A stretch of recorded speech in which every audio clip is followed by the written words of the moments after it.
Muchas gracias, José Ángel, por acompañarnos. Katia, bienvenida, un gusto tenerla en este programa. Buenos días, Rafael. Katia, representante de este proyecto que tiene que ver con la investigación y un proceso piloto en Centroamérica que ya tiene 4 años de estarse trabajando y principalmente, entiendo, en la alcaldía de Santa Tecla o en el municipio de Santa Tecla, trabajando, investigando sobre la economía informal, y Katia representa como coordinadora de OIT en este proyecto, y José Ángel es parte también del sector privado, en representación del sector privado, en la mesa tripartita que está haciendo estos análisis. Así que bienvenidos. Muchas gracias. El tema de la economía informal es importante en América Latina y en Centroamérica. Nuestras economías están basadas en la economía informal y ahora vemos una gran crisis fiscal y algunos piensan que el tema se puede también superar si mucha de la informalidad pasa a la formalidad de pagar impuestos, como para tener un punto de partida en lo que estamos. Pero ¿cuál es esa realidad de la informalidad de la economía en nuestros países? Sí, muchísimas gracias por la oportunidad, Rafael. Como Organización Internacional del Trabajo, sabes que somos una agencia de Naciones Unidas que aborda los temas de empleo, del mundo laboral, de manera tripartita, ¿no? Esa es la característica de la OIT, y una de las preocupaciones mayores en el tema del mundo laboral y la economía de los países es justamente el crecimiento de la informalidad, el crecimiento del sector que por sobrevivencia muchas veces, no porque les guste, tienen que irse a la calle, a la venta ambulante o a montar pequeños emprendimientos para sobrevivencia. En el caso de América Latina, pues, y en Centroamérica específicamente, los países de mayor presencia de la economía informal son justamente Guatemala, Honduras y El Salvador, en ese orden, con más del 70% de la población económicamente activa, de la fuerza laboral, pues. Y eso, por supuesto, que es una gran preocupación no solo de los gobiernos locales, sino de las instituciones internacionales. Justamente el año pasado, la Conferencia Internacional del Trabajo de la OIT en Ginebra, surge la recomendación 204, que es una recomendación, no es un convenio internacional, pero sí tiene las sugerencias para los estados, para los empresarios y para los trabajadores de cómo encaminarse y salir de reducir de la mejor forma la informalidad. Eso digamos, es un instrumento normativo que la OIT ha puesto en manos de gobiernos, empresarios y trabajadores en todos los países que conviven en la OIT. José Ángel, en El Salvador este tema yo creo que es relevante, pero ¿qué tanto lo estamos viendo más allá de solamente decir que hay un 72% de informalidad, sino que realmente como una mejora a todo el tema económico del país? Efectivamente, Rafael, lo que sucede es que el tema debería de pasar en una agenda pública. Este tema de la economía informal debería de pasar ya como un tema de carácter estructural. Cuando el tejido productivo de un país y por consecuencia el tejido laboral de un país está conformado por un 28% de economía formal, en donde ahí está la PEA, por decirlo, la población económicamente activa, y el 72% de economía informal, entonces sí es de ponerle mucha atención y preocupante. ¿Por qué? Porque cuando el tejido de economía informal es mayor que el tejido formal, naturalmente eso tiene unas implicaciones graves, como tú lo dijiste al principio, tributarias, ¿verdad? Laborales. Justamente te lo voy a plantear de esta manera. En el país tenemos una PET, o sea, la PET es la población en edad de trabajar, que tiene un rango de los 14 años, según la ley Lepina, hasta los 80. Y dentro de eso se encuentra la economía, la población económicamente activa. La población económicamente activa en El Salvador viene siendo alrededor de 750,000 personas que están, digamos, formalizadas, ¿va? Y cubiertas por el sistema formal de protección y todo lo que concierne a la economía formal. Pero el restante, 1.900.000 personas, está desprotegida. Y estamos hablando de rangos desde 14 años hasta 80 años. Quiere decir que ahí hay jóvenes, es más, yo diría que es hasta de más atrás, ahí hay niños, jóvenes, adolescentes, jóvenes adultos, hasta ancianos, que están todavía produciendo, dadas las condiciones económicas de este país. Lo grave del asunto es que el 28% de la economía formal, en las circunstancias de crisis en que se encuentra el país, no logra generar nuevos empleos. Todo lo contrario, acabas de estar tú hablando en el nivel programa, de desempleo, que está creándose mayor brecha de desempleo. ¿Eso qué quiere decir? Que hay deshabilitaciones dentro de la economía formal, o sea, dentro de la empresa privada formal, está creciendo la deshabilitación por consecuencia de la desocupación laboral. ¿Y eso a dónde va a parar? A la economía informal. Por otra parte, hay una presión de los jóvenes que salen de los bachilleratos y de las universidades. No tienen mercado de trabajo. Y no tienen mercado de trabajo. No hay oferta de trabajo. ¿A dónde van a parar? A la economía informal. Esto genera otro grave problema. Un problema de hacinamiento competitivo.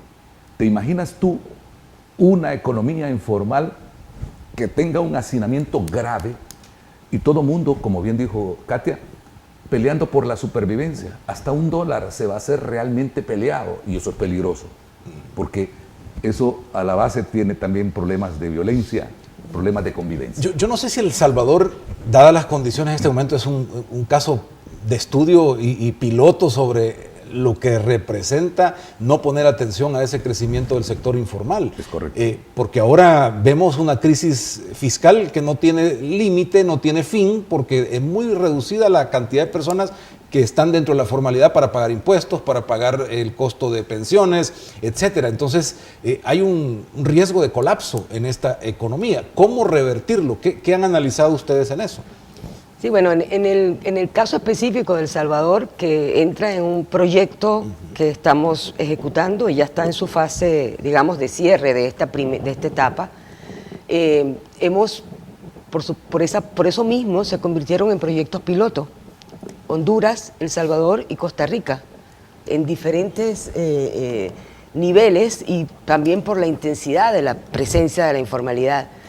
En el caso de Costa Rica era mucho menor, es mucho menor, pero ascendente, o sea, no se ha detenido. No hay ni las políticas de Estado, ni las políticas de empleo han logrado detener el crecimiento de la informalidad, porque es un fenómeno que responde a muchas razones. Mencionabas tú algunas, José Ángel, pero hay el desplazamiento del sector formal hacia el informal, por las razones que hablábamos, o sea, gente que no puede, de repente empresarios, microempresarios que no pueden sostener una empresa, ni el pago, ni la carga de la seguridad social, que es muy alta para algunas empresas. No es lo mismo, y hablando del tema fiscal, no es lo mismo lo que una empresa grande o una transnacional o una cadena nacional puede aportar al fisco como una empresa pequeña, una microempresa.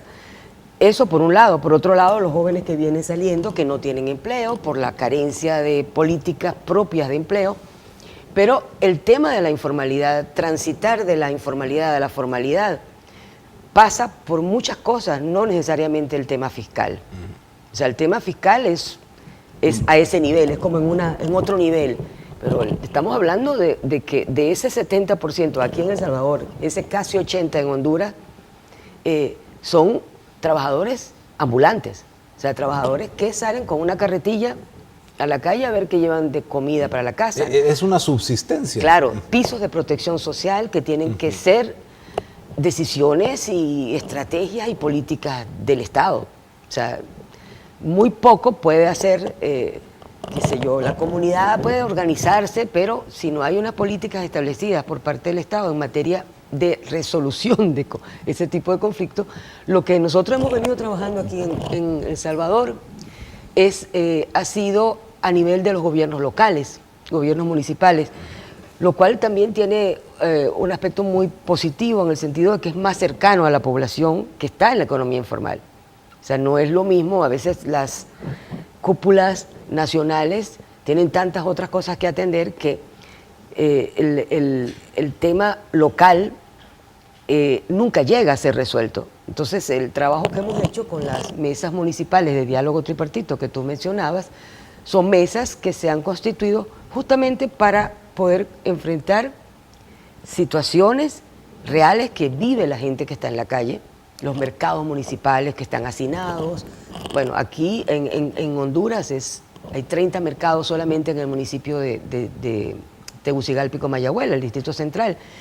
Organizar a esa gente, poder llevarlos a una mesa para poder evitar conflictos, ayudarlos en el área más difícil, que es el tema de ellos de tener que pagarle a maras y a gente inescrupulosa para poder seguir trabajando y seguir produciendo y manteniendo a la familia. Entonces, son muchos ámbitos para transitar de la informalidad a la formalidad. No es solo el tema fiscal, que es un grave error el pensar que eso es lo que va a solucionar. Eso puede traer más bien consecuencias muy negativas. Primero hay que tener un conocimiento de las categorías que hay en la informalidad, porque si tú hablas de informalidad en países desarrollados, un freelance, un periodista como tú, como yo, como José Ángel, podemos ser freelance, pero no somos sobrevivientes de eso, somos una profesión, pero la mayoría está en el extremo, ¿no?, de pobreza. El sector más vulnerable está en la economía informal. Tú hablabas del desempleo aquí creciente. ¿Dónde está? ¿Dónde se va esa gente? Tiene que producir, tiene que llevar comida a la casa. Entonces hay que hacer todo un análisis. Por eso el tema es tan clave para los gobiernos locales como para los gobiernos nacionales. Hay que estudiar bien cuál es la real situación. ¿Nos deberíamos de mover hacia allá, José Ángel? Es decir, viendo la situación que vive el país, ¿este tema cómo abona la solución o mejor no lo toquemos porque está demasiado complicado? No, es que precisamente una de las cosas que tradicionalmente hemos tenido los salvadoreños es que todo cuando es más complicado lo diferimos y nos vamos haciendo los desentendidos. Pero el problema ya, este problema de la economía informal ya no da para hacernos los disimulados. Es mejor enfrentarlo. Y como ya dijo Katia, es tan complejo que en realidad necesita el tránsito de la economía informal a la formalidad, realmente necesita esfuerzos bastante grandes, culturales, estratégicos, en los cuales los gobiernos y los liderazgos empresariales ya no pueden pasar inadvertido un tema tan frágil como este. Es más, diría yo, y me voy a atrever con todo el respeto del mundo, hasta los gobiernos, ¿verdad?, con los que estamos más vinculados, el caso de los Estados Unidos, que están preocupados por ese flujo migratorio, también tienen que preocuparse por el tema de la economía informal. Y te lo digo por qué. Como te decía hace un momentito, mientras siga creciendo el hacinamiento de gente, que no solamente es del ambulantado, ya somos profesionales, un montón de profesionales que andan de todas las carreras que andan en la economía informal, ya no pueden tributar. Y no es porque haya una especie de rebeldía tributaria, sino que ya no alcanza, en el término de la sobrevivencia, ya no alcanza el dinero. Uno. Y dos, aparte, que la gente se rehúsa también a estar pagando impuestos cuando los impuestos no son bien utilizados, son malgastados, ¿verdad?, por la corrupción, por la impunidad. Pero a lo que voy, este tema de la economía informal, inclusive yo escribí un artículo hace poco en un periódico en donde hacía ver que es necesario que aún los estrategas que están concibiendo la planificación de la Alianza para la Prosperidad no desatiendan el tema de la economía informal, porque es estratégicamente importante, porque es una manera de cómo poder apuntalar el desarrollo económico local en los municipios. Y como la migración a la base tiene un arraigo cultural y un arraigo económico, socioeconómico, pues es natural que lo primero que hay que hacer es ver cómo se hacen más productivos los municipios. Y la generalidad de la economía de los municipios es economía informal. Ahora, transitar hacia la formalidad pasa porque organicemos a esa gente, porque la induzcamos, porque le generemos de nuevo una esperanza y al mismo tiempo una confianza en el hecho de decir, vamos a entrar en la ruta de la formalidad, pero también esperamos beneficios. Gente que no tiene beneficios, ni seguridad social, ni previsión social, ni nada. Entonces, ¿quién va a querer estar pagando impuestos para no recibir absolutamente nada? Hay quienes se sienten más cómodos ahí y ganan mucha plata dentro de la misma informalidad. Pero te voy a decir una cosa, la informalidad es tan compleja que inclusive hay que tener cuidado, ¿eh? La formalidad, la economía informal está gravitando en medio de otros dos tipos de economía. La economía formal, ¿verdad? Con su 28%, más la otra economía emergente que es la peligrosa, la economía criminal. Esta está aprovechando las vulnerabilidades de la economía informal para ir penetrando. Eso es peligroso para el país. Entonces, hay que atender esta temática y lo deben de atender inclusive los gobiernos amigos y en este caso, a mi juicio, los Estados Unidos que están preocupados por ese flujo migratorio. Hacer una detente y una contención a ese flujo migratorio pasa por también ocuparse un poco de la temática de la economía informal para ver cómo hacemos para que estos esfuerzos pilotos, porque esto se requiere mucho tiempo para generar un modelo adecuado para la intervención y el manejo y el abordaje de la temática de la economía informal en los municipios. Entiendo que son 4 años hasta ahora como un proceso de información, de crear investigación. ¿Qué es lo más relevante que se ha encontrado hasta ahora? Sí, bueno, en los 3 países, cada país es diferente, ¿no? A pesar de que la problemática es muy común, hemos tenido oportunidad de intercambiar entre Salvador, Honduras y Costa Rica con este proyecto piloto a nivel de los municipios. Pero digamos que la estrategia que nos enseñó el mismo terreno, la misma gente con la que trabajamos, fue empezar por crear confianza entre los sectores de trabajadores, empleadores y gobiernos locales, gobiernos municipales, con la participación también del gobierno nacional a través del Ministerio del Trabajo.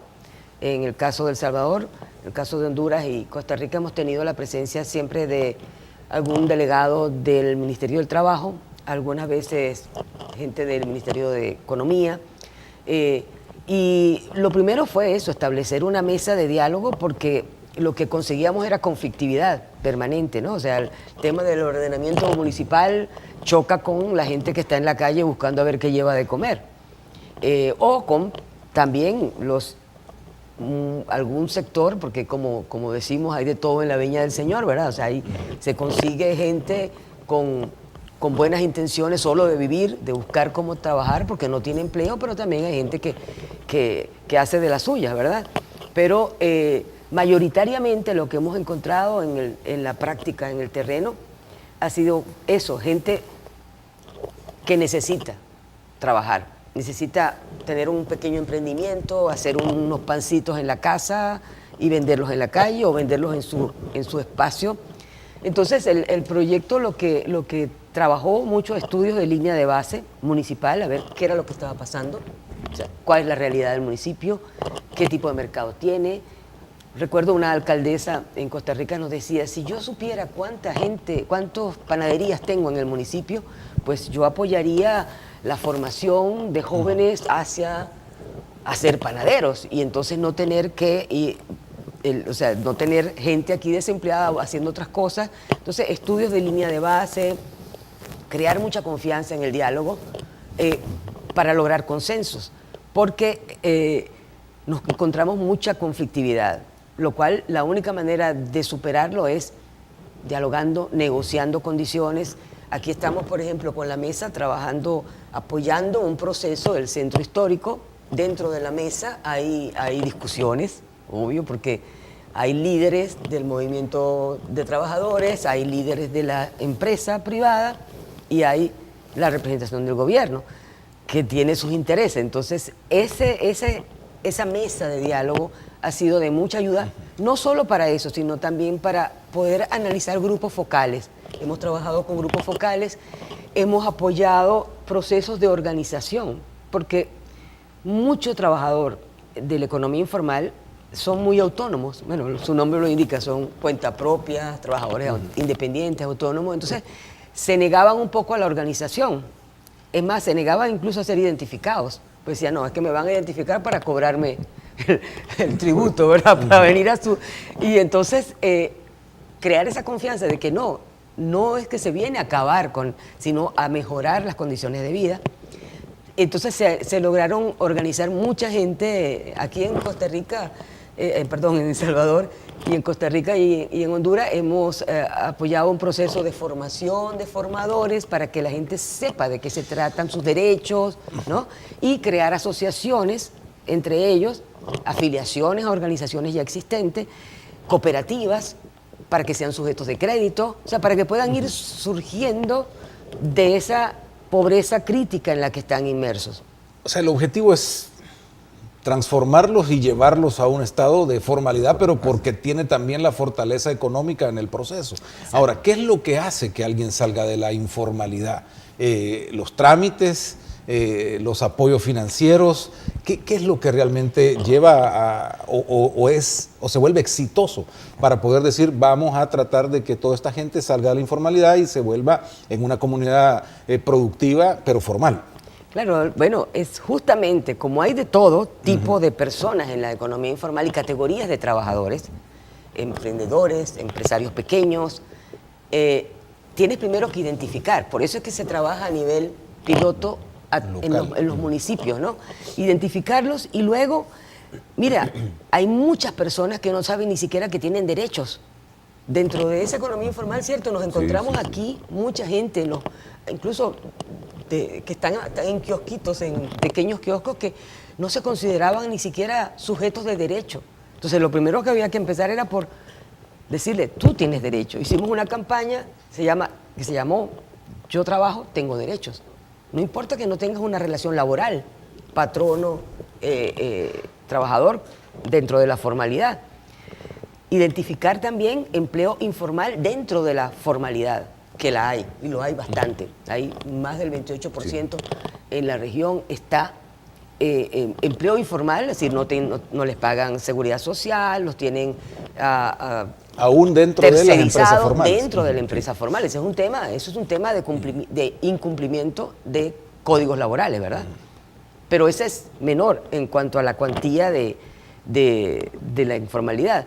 Entonces, ¿cómo salen las personas? Primero tienen que saber qué es de lo que son, de lo que pueden disfrutar.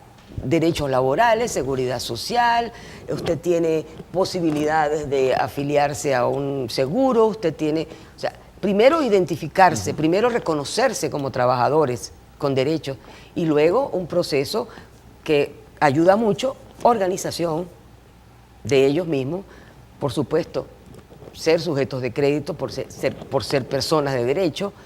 Ahora estamos inaugurando dentro de 2 semanas, una semana en un mercado en Choloma, un municipio de Honduras, por La Ceiba, por San Pedro Sula, más de 240, y mayoría mujeres ambulantes, vendedoras ambulantes, que asociadas en una cooperativa, negocian con la banca de desarrollo, con el apoyo del municipio, el alcalde y la voluntad política de la municipalidad, que les dio el terreno, el predio, montaron y edificaron uno de los mercados modelos. Esa gente son 240 personas que ya no van a estar en la calle, van a ser propietarias, tienen un crédito por 20 años, van a ir pagando, pero es movilizar socialmente a la gente. José Ángel, acá en El Salvador, así como está la situación y tomando en cuenta esta plática, hay también un colapso desde un gobierno pensando en que puede seguir teniendo todos los impuestos que quiere porque ya no hay de dónde, si este 72% no se moviliza a esa formalidad. Efectivamente, entonces yo creo que en este caso el gobierno debería de sentarse, reflexionar y ponerse más sensato, porque no se puede venir y solo estar hablando de imposición de impuestos, cuando la gente cada vez genera menos ingresos.